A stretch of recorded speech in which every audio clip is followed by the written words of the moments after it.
Good afternoon, customers of Knowhere Games and Comics. It's me, Matthias, with the ever-so-talkative and wonderful Richard Robello. Here, as usual, each week to bring you the live stream for comics that will be on Final Order Cutoff Monday, December 30th. Good job on that one. I love that straw. Thank you. To bring you the comics that are on Final Order Cutoff Monday, December 30th, 2019. If you're not familiar with Final Order Cutoff is what we as comic retailers deal with every Monday as we finalize our orders for comics that are coming out in 3 weeks.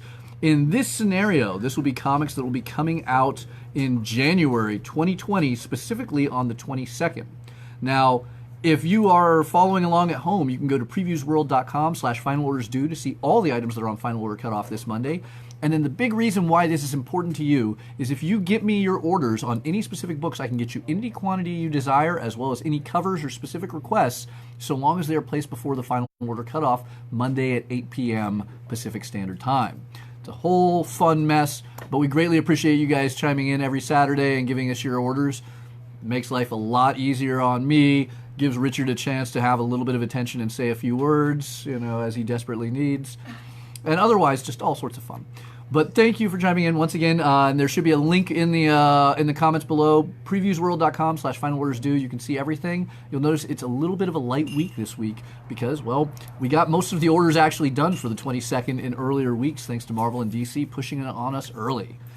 Now, before we dive into the books, because we've set everything up here, let's talk about two things. First off, today is December 28th, and that is a huge day for comics because that is the birthday of one of the biggest figures in comics.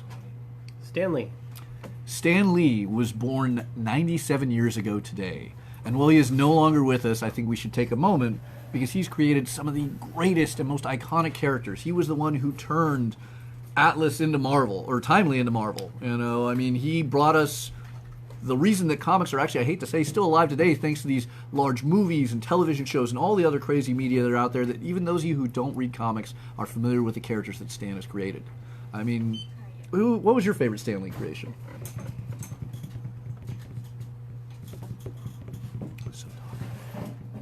Can I get back to you on that one? Yeah. For me... No, it wasn't Spider-Man. Yeah. Sorry. I don't know, yeah. I like Spider-Man, but it wasn't Spider-Man. I got to give it to Spider-Man, probably, yeah. He's probably the biggest one. Them and the Fantastic Four are technically... Yeah.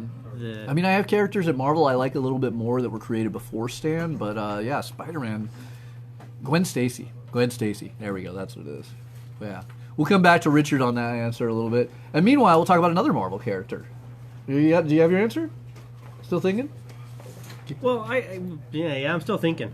Yeah. There's too many to choose from. I don't know how to pick my favorite that Stan actually created. Yeah, it's crazy. Well, first off, he created so many of them that how do you pick?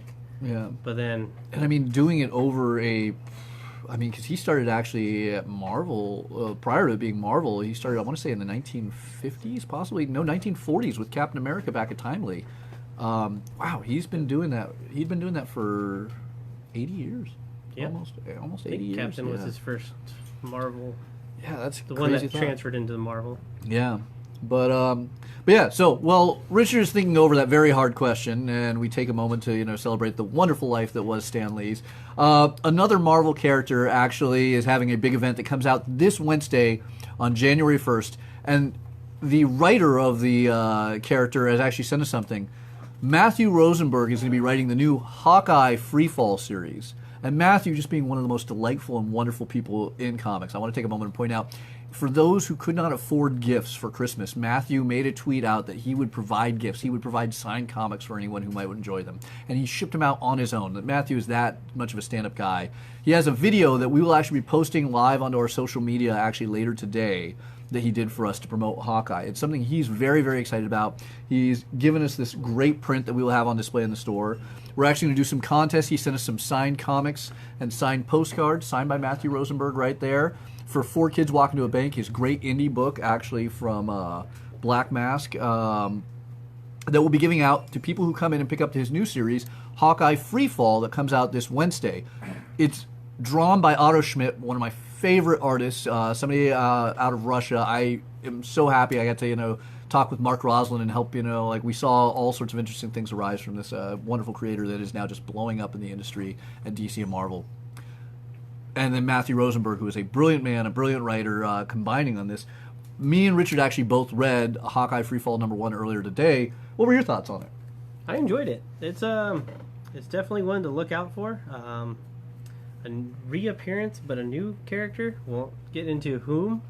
I think we can say who it is. You want to just kind of bring it? Go ahead. Yeah, no, go for it, man. You get it. Ronan's back. Ronan, but it's not who you think it is. It's certainly not Clint. It's not Clint, that's for sure. But I don't know who it is. Yeah. We don't find out, but we kind of... We might find out. We didn't get the last 2 pages of the book. There's a process of elimination that they go through in there, but it's not Clint. Yeah, but it was exciting. The art was cool. We get to see the return of the Hood, which was really cool. We get to see some other interesting characters. I mean, I really think the art worked great with Otto. There's some funny dialogue in there. And, I mean, some Disney Plus kind of features. I mean, obviously we know that Hawkeye is going to be getting a Disney Plus series, but another group... There was Falcon and Winter Soldier appeared in it, and yeah, it just had a lot of Disney Plus vibe going on with it, which is not a bad thing. Yeah. I don't think they're writing it for the Disney Plus, but it definitely would be something that could easily translate over from the first issue, from what I can tell. It was an enjoyable read. I enjoyed it. I'll probably pick it up for a couple issues to see where it goes, especially to find out who the new or old Ronan is. Yeah, I mean, because this could be a big first appearance, right here. So, yeah, thank you again, Matthew, for sending us these wonderful things. If you guys get a chance later today, check out our Instagram and Facebook and YouTube account to see the video that Matthew sent us. And come in, of course, this Wednesday and pick up Hawkeye Freefall #1 and potentially win a really cool signed Matthew Rosenberg item. Yeah, so with that, dive directly into the final order cutoff. I just realized that my phone is not on silent right now, so we get to hear that. That was awesome. Yeah. Well, back to the character thing. I'm still going back and forth. I want to say Silver Surfer, but technically that was Kirby. No, I mean, Stan was writing Fantastic Four during that time. Some influence in it and some shaped the characters the final way it came out, but. I guess if you're just going full Stan, I go with not Immortal Hulk, but the Hulk. Yeah. Hulk is a classic. So. I mean, it's always hard to say exactly what level Stan created the characters. Yeah, I mean, because you could argue three of them all had their hands in everything. So there's actually a good special on ABC, the Memory and Life of Stan Lee, that was pretty interesting. So it was fun, entertaining to watch. Nothing new. But it's nice, yeah. No, I mean, one of the ones I've always loved was there's a great BBC host who did a comic comic documentary in search of Steve Ditko, and Stan Lee both has his darkest moment and also just some wonderful moments in his discussions with the former co-creator of Spider-Man. But fun stuff we can talk about at another time, and we're happy to show you if you get a chance to come in and watch it. But let's dive into Final Order Cutoff. That's what we're here for. Yep. All right, where do we start? As always with Boom. Boom, okay. And we're done. IDW. No. Yeah. It feels like that. Boom has one item on Final Order Cutoff, and it's actually a surprising one. Dark Horse had been releasing the Buffy the Vampire Slayer series that continues from the end of the TV series, the various seasons, season 8, 9, 10, and 11 was their final thing before Boom gained the rights to Buffy the Vampire, Angel, and the rest of the crew. As such, we never got the hardcover release that Dark Horse had been doing with all the other Buffy seasons. So now we're getting a library edition hardcover the way that Dark Horse had released them, but from Boom for all of season 11 of Buffy. So you can get all 12 issues of Buffy season 11 in one hardcover binding from Boom. It'll be interesting. I'm curious to see how they handle the library edition format. I've always loved them. I actually have all those in hardcover, so I'm going to have to grab it and see what it is. And the price point. Well, I was just the price point, $30 for $30 price point's killer on that. Oversized hardcover. I mean, it is big. $30 for 12 issues. I mean, that's a ridiculous deal. That's like just a little over $2 an issue. Now, I apologize for the ignorance because I haven't been reading Buffy. Do they still draw her like Sarah Michelle Gellar? Yes, absolutely. Awesome. Because I just noticed on the cover, it's clearly her. Yeah, I mean, all the characters still look like they do. Right now, the new Boom comic, definitely is reaching out a little bit more into new stuff. But it's amazing. If you've ever been a Buffy fan, Dark Horse's season 8 onward of Buffy is absolutely amazing. And then this new take we have on Buffy over at Boom, where they've reset the universe in kind of a J.J. Abrams Star Trek style way in the modern era, just is bafflingly good. Like, Jordi Belair just really has the essence of these characters, that it's literally like we just reset everything with these characters as we love them in the modern day. So moving on, IDW just has a one-off too. I mean, we'll just drop Yep. it. Maryland Manor #4, final issue. Then we get some big stuff over at Image. I know a while back we were really talking up on Final Order Cutoff the mysterious Xmas project that Mark Millar was doing with an unknown artist. It was going to be a sequel to one of his big deal previous stories. It was revealed, obviously, as we got the new #1. It was American Jesus, a new series called New Messiah, which kind of reset the universe for American Jesus. Now we have issue #2 on Final Order Cutoff. Did you get a chance to read issue #1? I did not. Okay. It was so many books in the 1 week that Yeah. I'm just still catching up. And then I tried to actually read everything that needed to be this week, and you did it at home. So I could have just kept catching up. So I jumped ahead to this week's issues. And but anyway, Now, afterwards, we'll talk a little bit about this week's issues Yeah. because I want to talk about incoming a bit more. interesting is that the covers are all top secret still. So Yeah. this is going to be a secret project the whole way through. Yeah, but we do have Matteo Scalera doing one of the covers, the B cover. I love his artwork. It's still not revealed who's doing the main cover. I'm going to guess that it's going to be Peter Gross who's doing the interior art. I could be wrong. I don't know. And then we have, of course, a black and white of the Scalera. Family Tree, for those of you who like turning into trees, I don't know if that's your thing. Family Tree is getting issue #3 on FOC right now. This was the little girl was a Groot, right? Yeah, Little Girl No. Groot. Yeah, it's not remotely what the series actually feels like, but that's basically the concept. Little girl turns into a tree. It's very dangerous. Farmhand, obviously continuing on with its third story arc. Hardcore Reloaded.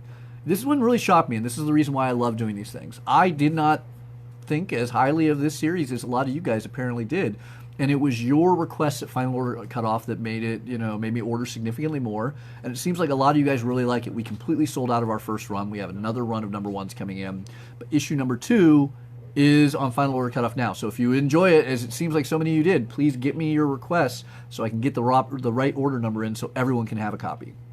Did you get a Hardcore Reloaded? I did not. Yeah, it might have sold out before you got in here on that. I mean, the whole thing, unfortunately, is I have not much to contribute to most of these because they're titles that I've just not been picking up. Heart Attack 3 is also on this list. Yeah. But here's one that I know you sold me on a long time ago. Middle West. Middle West is hitting issue 14. Yeah. I'm glad you sold me on it. It's a fun read. So we'd never talk about it in the FOCs because there's so many new books, but Yeah. It's Harry Potter in Kansas, basically. yeah, it's a good time to just kind of revisit these old stories since it's a light FOC. Yeah, Scotty Young's everyone's beloved baby artist, writing a story that is basically magic in the Midwest of the United States. You have a fun little sidekick in a talking fox. All sorts of really beautifully designed artwork. It kind of reminds me of like if you mixed Harry Potter with The Wizard of Oz. Actually, yeah, that's about it. Yeah, it's pretty much it. What I enjoy about it is the story hasn't fallen off one bit. 14 issues in, and it's still an enjoyable read.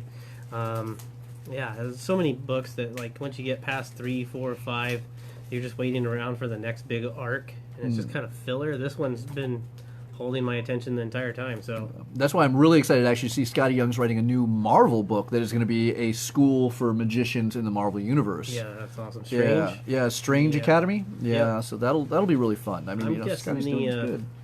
Public domain's open on Doctor Strange. It looks like. Is it? I'm guessing because it looks like it's Doctor Strange. Oh no, it is. It's in Yeah. the Marvel universe though. It's a Marvel book. I thought it was IDW. No.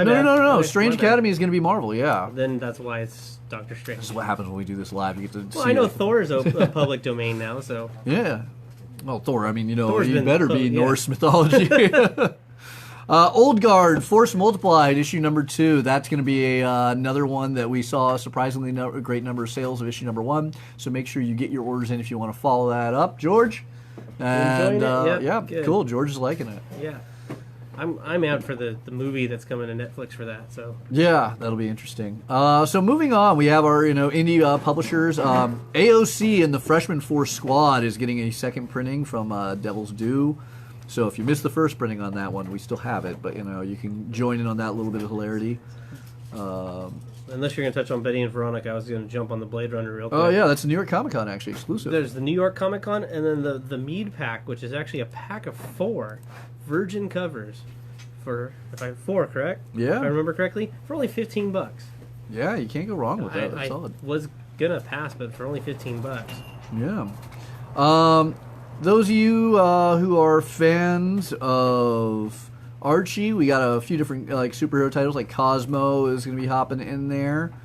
Grim Fairy Tales from Zenoscope still continuing on. My favorite guys in the world, the guys at Vault, have our 3rd issue of Heist from Paul Tobin.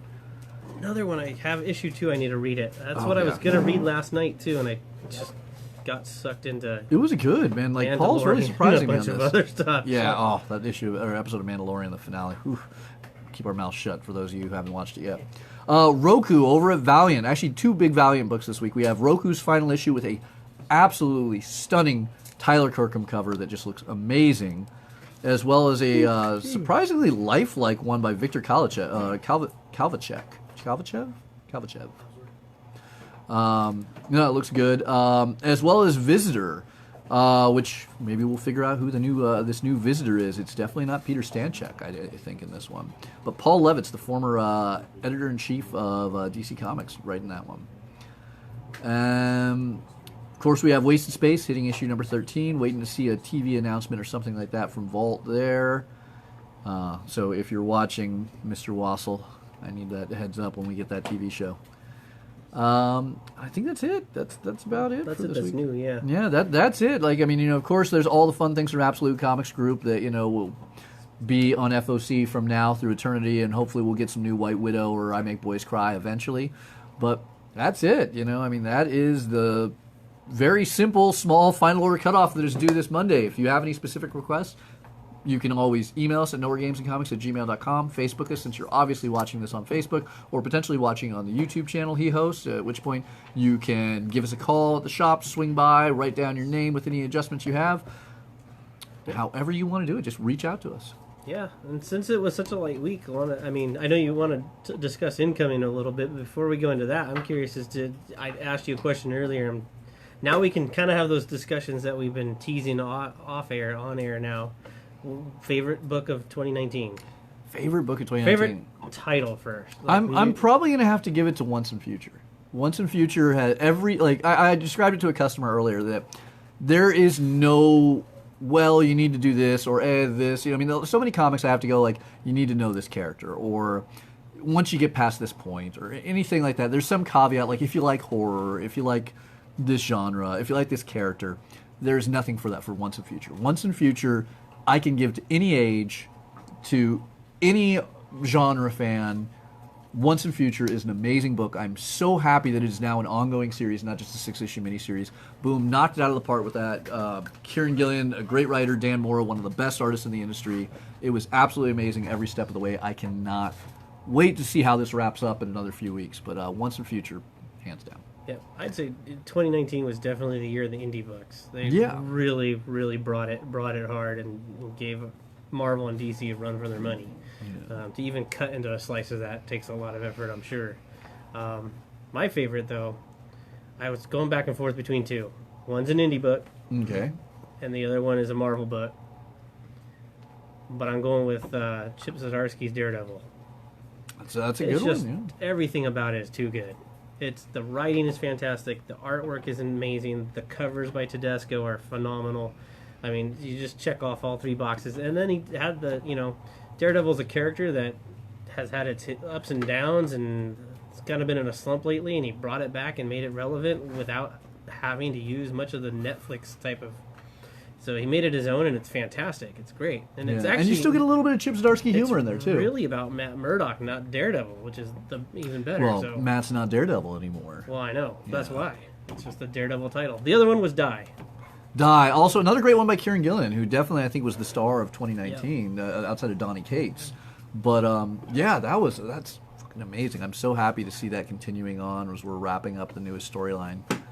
It was a tough call, but definitely those 2 are my top. All right, let me counter with a question for you. What was your favorite? This is definitely was the year of indie books. What was your favorite indie publisher this year? God. Well, you're thinking that over. I got to give it to Vault. Like Vault, just every step of the way released some amazing books, beautiful covers, great stories, and I don't think anybody here is paying. I mean, I have a very large sale through on Vault books. but nowhere near enough people are paying attention to this amazing publishing company and their brilliant, brilliant books. Everything from Sarah and the Royal Stars, Plot, Maul, you name it, Heist, Relics of Youth, all great stuff. We're getting Heathen back in 2020. I'm super excited about that. Everything they're doing is I great. actually have to concur, because I was, like, for some reason, Vault was escaping my mind, and I think the reason for that is because, rightfully or not, they're kind of like the sleeper hit of the year, and but they didn't make anything bad at all. Everything was a total hit. But before you said Vault, I was going back and forth between IDW and Boom, because they've had big hits, but then they've also had some things I wasn't totally, not to say that were bad, but I wasn't totally into. Yeah. Vault, everything I've read, I jumped on board and kept reading. Well, let's take a moment on Boom and IDW, though, because I do want to bring that up. Like, Boom obviously has had some huge hits in Once and Future, Something is Killing the Children, Red Mother was really good, Heartbeat's really solid. What am I missing? There's been a couple that are just been amazing. Those are the big ones. Yeah. Those are big recent ones. Yeah, Folklords was great. Yep.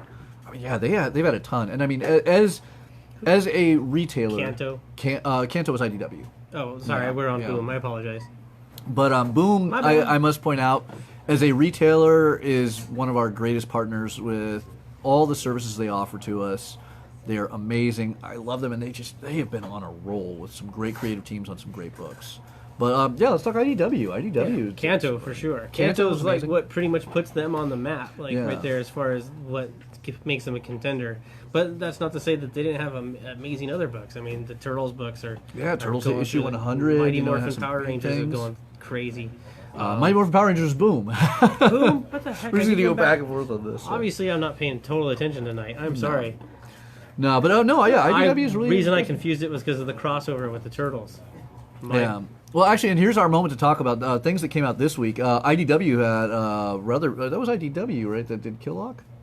Killock was IDW. Yeah, IDW had a big release. Fantastic His book. pick of the week this week, and actually, I would love it if you want to talk about it because I haven't had the chance to sit down and read it yet. But Fantastic you book. got me now super hyped that got that's the me first time I'm hooked. reading tonight. I'll tell you what. I heard the reason I even picked it up is I won't take credit for it, but I saw it on a review. It said if you read the first 2 pages of dialogue, which are not in the solicit, and if you like that, keep reading. If you don't, put it back on the shelf and walk away because it's probably not for you. The artwork is fantastic. It's got a couple intro pages of just artwork, and then you get to these 2 pages of just a lead-in, which on a TV show or movie would be phenomenal, but in a comic book was just stellar. I was like, holy crap, I just didn't even put it down. I kept reading it, and then walked it to the counter and bought it. Yeah. So I'm in for issue 2, and I think it's a 4-part series, but basically the concept is 4 robots that have committed some kind of crime, heinous crime, and their punishment is that they're locked together until one of them dies, and if one dies, they all die.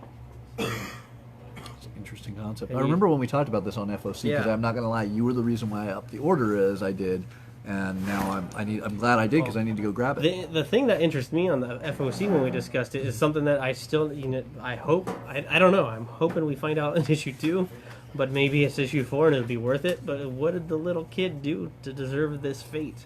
One of the robots is a little child, and he's as confused as everyone else as to why he's tied to these other 3, who are pretty heinous people. But I'm going to guess, and I'm hoping, not to be morbid, but that's just kind of where my mind goes, that the kid did something that puts the rest of them to shame. Like, that would just be amazing. That would The be kid an is just interesting like Hitler on steroids or something like that. It would just be like... I hope it's not something that he's not justifiably being punished for. That would just suck and make me hate it. So That's interesting. I don't know. He kicked the dog or something.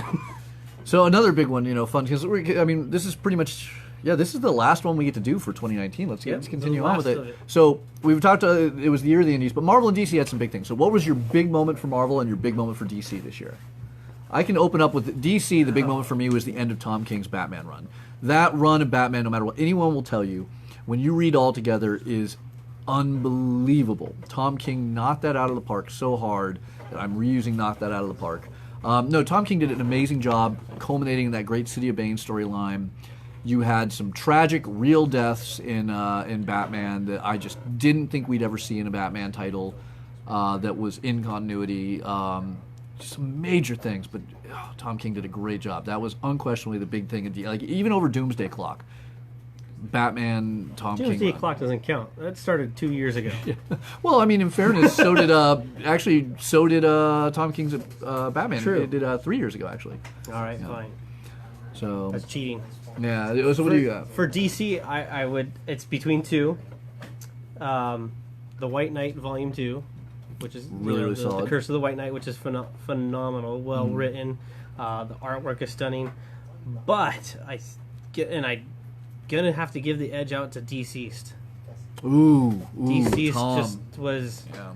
That was just fantastic, and the Yeah. fact that it pulled on your, gave you the touch of the feels every now and then as you were reading it. Something happened that you just went ugh, and Aquaman cringed, Kraken. and you just or got sad, and even though it's a alternate universe, it still hit straight in the heart sometimes, and that emotional connection in the writing is, I think, what put it over the top for me. And the best part is Tom's bringing it back in February with a Deceased sequel, Deceased Killers, which is going to be what the bad guys were doing during this whole entire thing. So That looks interesting. yeah, so And the if you covers missed were out, always amazing too. So you had the Matina covers on those that were gorgeous, and And then the the great movie horror the horror homages, genre homages were fantastic. I still have that It cover from #1 in my head.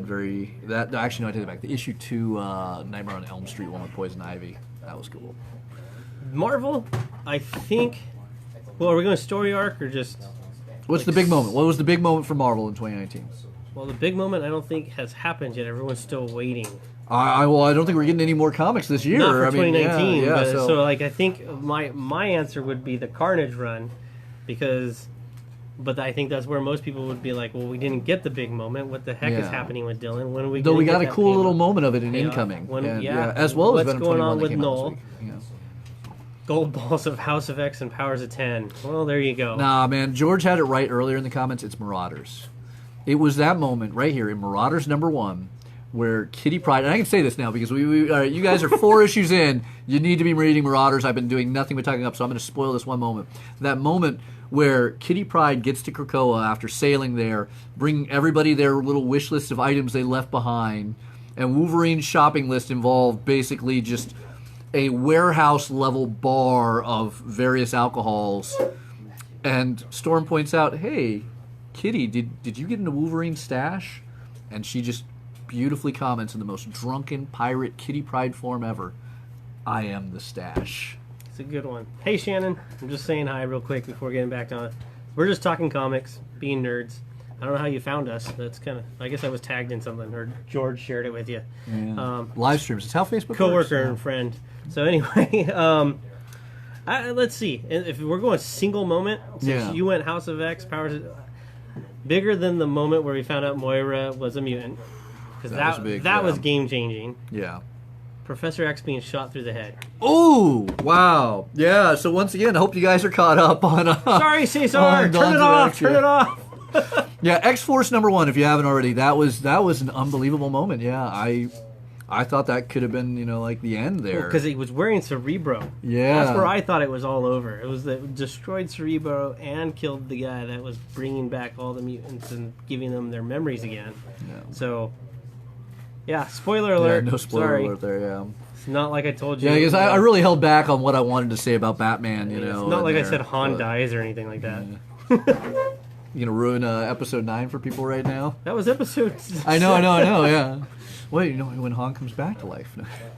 Whoa! Spoiler alert. Yeah. What are you gonna tell him next? Chewie dies? Hell, man. It's Vector Prime. Sorry. So, I mean, it was the big moments of 2019. There were some great comic moments, and I thank you all for coming out to Knowhere, buying your comics here, joining in with all this fun so we could have these moments. Actually, I tell you what, here is my moment of comics of 2019. It was not any publisher related, it was not a single issue.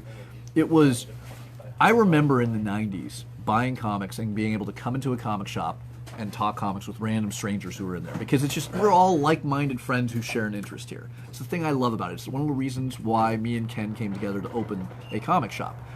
And I got it for the first time in decades thanks to House of X and Powers of 10. I have to give that shout out and thanks specifically to Jonathan Hickman for this. Was the amount of customers that were flooding in here, that were interacting with people they had never met before, talking about their theories on how House of X and Powers of 10 were going to play out.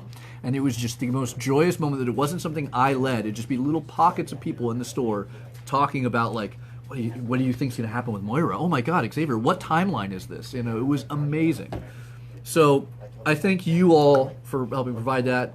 Marvel, who is not going to get a lot of thanks out of me despite the fact that I love them. I got to thank them for it. Jonathan Hickman, you did a great job on that. I mean, just that was an unbelievable cool moment, you know, having that. And we've had it like every week. Like we're at the point now where every Wednesday I have a line of people waiting here for the doors to open so they can get the comics and they can talk with each other about their various theories, who's going to appear and what's going to happen. And it's all thanks to you guys, thanks to the publishers, the writers, the artists, all the creators. I mean, it's that beautiful conglomeration that makes this small community and world of comics work, and I love it. Like, it's so cool to see it in my shop every week. I'm enjoying it as well. That's why I love doing these live streams. The signings that you have here, talking to the comic creators.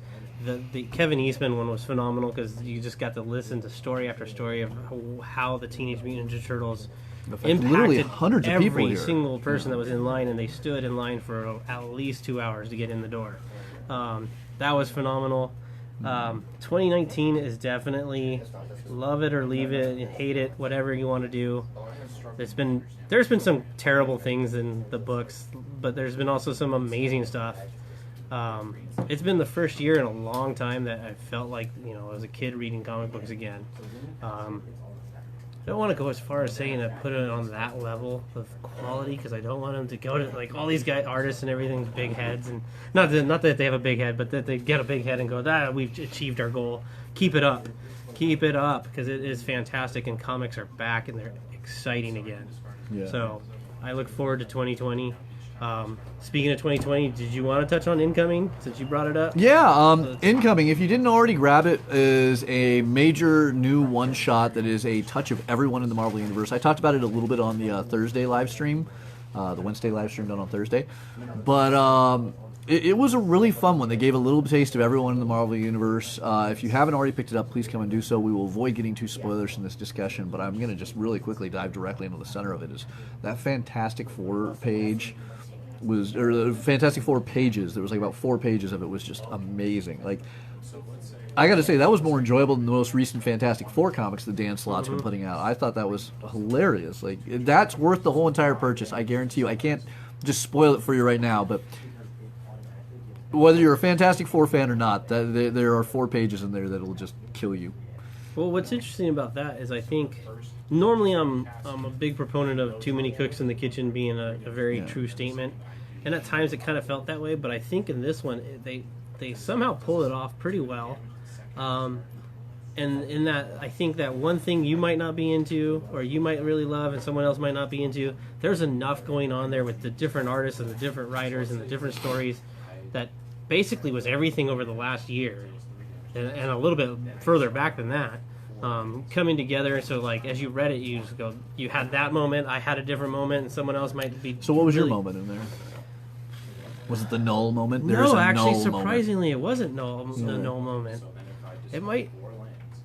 The Daredevil I really enjoyed, even though Zdarsky didn't write that on that. Yeah. It's funny that the traditional creators didn't write the characters they normally write. But he's written that so well that I don't know. Wish I could recall who actually wrote those pages on the Zdarsky.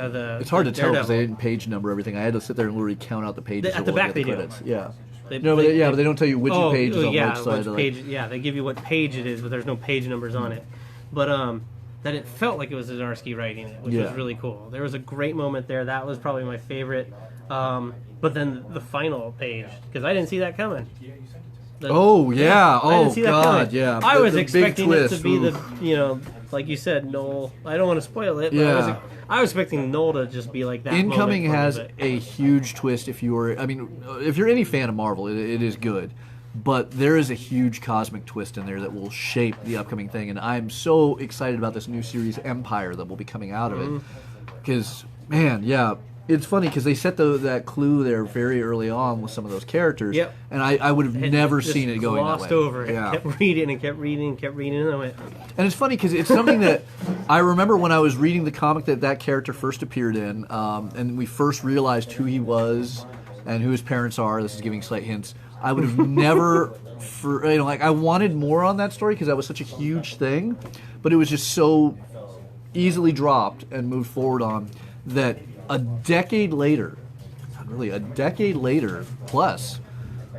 Now you get we're finally revealing this huge thing, and it's gonna affect the Marvel Universe in such an amazingly ridiculous way, and I'm super excited about it. What's the trip is you just laid enough clues to solve that mystery as they do in the book to actually solve their murder mystery. Yeah. So, I did see one person at one point, probably a couple months ago, when they started soliciting incoming online, and I don't remember who it was or which group it was in.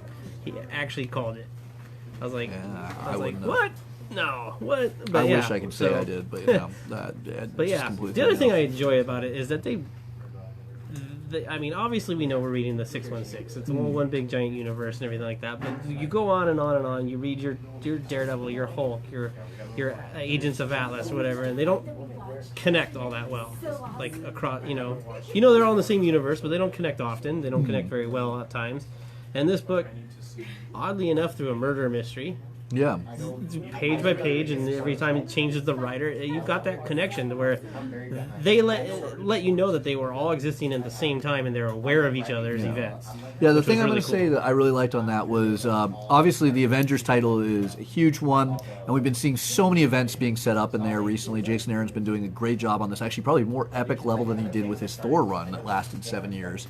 But he's been setting up, obviously, we have something coming up with the vampires with Dracula. We have something coming up with Atlantis attacking everyone. We have something coming up with She-Hulk and some greater thing. We have something going up with the Eternals. Obviously, the 1 million BC Avengers are going to have some huge thing. Like, he's dropping so many things. But it's hard to figure out where that fits in. So, obviously, if you are reading any of the Asian characters or Agents of Atlas, you know that we're leading into the big event that's happening in, I think, 2 weeks, Atlantis Attacks, which I'm super excited about. Namor just being the best character in the Marvel Universe and my favorite. But seeing in Incoming that comparative of how those things are tying in was actually really kind of cool. Yeah, it was very interesting. Yeah. I enjoyed that. As well as actually how Noel tied into things. Had that Infinity Gauntlet, like end game type of connection where all of a sudden all the dots were connected and you're like, whoa, they've always, I mean, you get it as you're reading it, you get it as you're watching it, but to see it all actually connect and you go, wow, that was genius that they able to do that. And then the stuff they set up moving forward for 2020 looks pretty cool too. So especially with some of the writers jumping off their stuff to write the things that someone else started. Yeah, Al Ewing taking over Guardians of the Galaxy. That's going to be interesting. Some of these things are going to be enormous with, they've all been talking and sharing notes, and it shows in their work.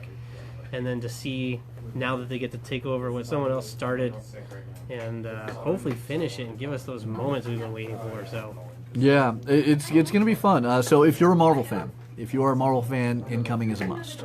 I highly recommend it. And then the thing I love at the end though is it gave you that double page spread after all the storylines that were kind of mentioned there. Where do you go? Did you like this? Read this issue. Did you like what Namor did here? Read Atlantis Attacks. Mm-hmm. Did you like what was going on with Nova? Read Guardians of the Galaxy. And he gave a release date for everything. So, I mean, it is just a must-have, easy go-to guide for a Marvel fan. So, Paulino, if you didn't get Incoming, you need to get it. I saw that. But, yeah, all sorts of fun stuff. I got the secret cover, thanks to Matthias. Yeah. Did you? Are you one of those people? Okay, yeah. Cool. All right, yeah. There were some hidden ones that were in there, Yeah. I still don't see anyone posting about it online. I think there's so many people that just brushed it off, or I don't think a lot of stores ordered that many party variants. Ordered enough of them, but yeah, there's some fun stuff in that. It's a good read. Yeah. Oh, Paulina got it too. Yeah. Actually, maybe because I think we had a couple of them that that appeared in there. So it was all good stuff. Fun comics ahead. So I think that's about it. I say, thank you guys all for watching. This obviously went far, far beyond the traditional Final Order Cutoff live stream, but you can always watch that every Saturday with us. Every Wednesday we have the New Week release live stream, but this was a fun little end of 2019. Yep. I thank you all I particularly thank all of you who watch us every live stream, whether you watch us live and comment, or you're watching it after the fact and still commenting, because I do go back and read all the comments, and I truly appreciate everyone who gets involved, particularly our top commenters, people like Cesar, Paulino, George, and many others who I am not naming. I thank you all. It is a great honor to be able to sit on your phones or computer screens and talk about the things that we love so much. Yep, I enjoy it, and like I've always said, this is a good example of what we do when we're not on camera. And so if There's you more enjoy- cursing traditionally. if you enjoy that type of discussion and everything like that, put it in the comments. Let us see what you. Hey, what's Shannon saying? You mentioned how different writers take over and write other storylines. Don't normally write for. Why do you think that is? If I'm understanding your question correctly, Shannon, it is one of those things that traditionally they attach certain writers to certain characters, so that way it keeps a continuity, a style of that character. That Batman will always be written as Batman, and they do change out these writers on occasion, but they try and keep them on a stable condition to keep the character and the storyline stable. But it's an interesting thing to see these twists this time. I think this is. I mean, it's not completely new, but to where they're changing up the writers but keeping the active storylines going is fairly a novel, a new idea-ish. Yeah. It doesn't happen that often. And I'm very curious as to see where this kind of goes with Marvel, because they're doing it on a giant scale. Normally when it happens, it's on a small scale. A book not many people are reading to kind of reinvigorate the readers and get new blood into it. Yeah. This one, they've got everyone hook, line, and sinker, and they're just like taking people like, so say Ewing, which you mentioned, everyone's loving the Immortal Hulk run, and now he's going to be taking over the Guardians, which is a very popular thing by Donny Cates. Yeah, and it makes me wonder if we're going to get to see Blue Adam in there, because he did a great job with him in the Ultimates. And so you had two fan bases of people that might be reading one person or the other, and now they're going to get the story that they might not have jumped into because of that switch. So. Yeah, and I think it really goes to show the one thing that Marvel, I feel, is doing really great. Well, Marvel has some publishing practices I'm not hugely a fan of. Their editorial and writing is just on point right now. It is amazing. Well, Marvel and other major publishing companies have had universe conferences, for ages. Going back, I know, at very least into, the early 2000s, and I'm sure back way before that, you would get a bunch of creators in a room and you discuss what you want to do with the Marvel Universe. So it is really cool to see, from the Brian Michael Bendis, Mark Millar era of the 2000s, we saw these big events and they kind of tie in together, but you wouldn't see the really, connected Marvel Universe. It is amazing to see not only such a connected Marvel Universe going forward, but to the point where it's so connected and the creators seem to be working so well together. On social media, watching them on Twitter and things like that, they are just friends, joking around. Love Chip Zdarsky's involvement and all of that, because he's just the harshest of friends. But the fact that now that these stories can continue with different creators, I think says a lot of how well these guys work together and how solid of a story they have planned. And let me try to put it in, because obviously Paulino kind of agrees there, but and Shannon, that's why he does all the talking. But to kind of put it in words that maybe Shannon might understand is, let's say, you're a big Star Trek fan and TV and everything like that, and you see someone either a character or actor that you really like from that, or the writers that you really enjoyed from that, do a new project, or jump to something that may have been existing to kind of give it new life. And that would get you interested in actually checking it out for the first time. I think that's kind of why they're doing it. To also not let the stories go stale, because some of them started to drag on a little bit towards the very end, and we were like, where's that little that payoff?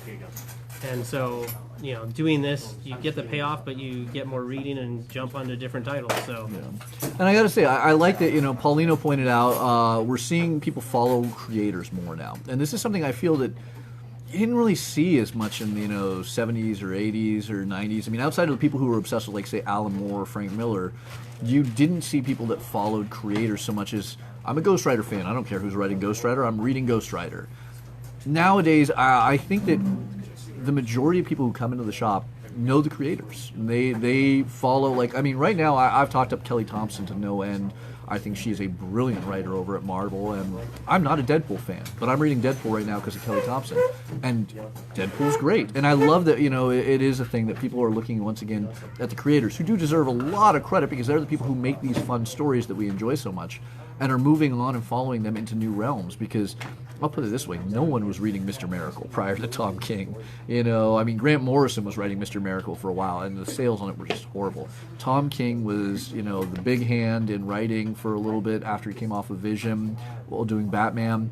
And I love that everyone read his Mr. Miracle. Mr. Miracle was one of our highest selling books in 2018 for a character that normally just doesn't sell. And it was brilliant because Tom King is a brilliant writer. So there's something to be said about that. Yeah. And the great other part about that is that you kind of vote with your dollar. It's like if you're following the artists or the writers or whatever, and you know that they're going to switch to, to a different title that you normally don't read, and all of a sudden that title starts selling really well.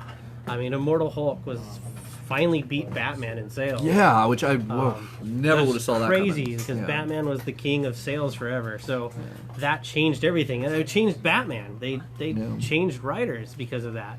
I'm partially because of that, I'm guessing.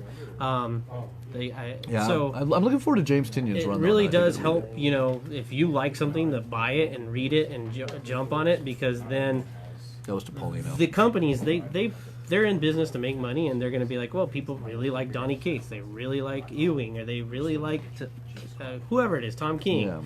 Yeah.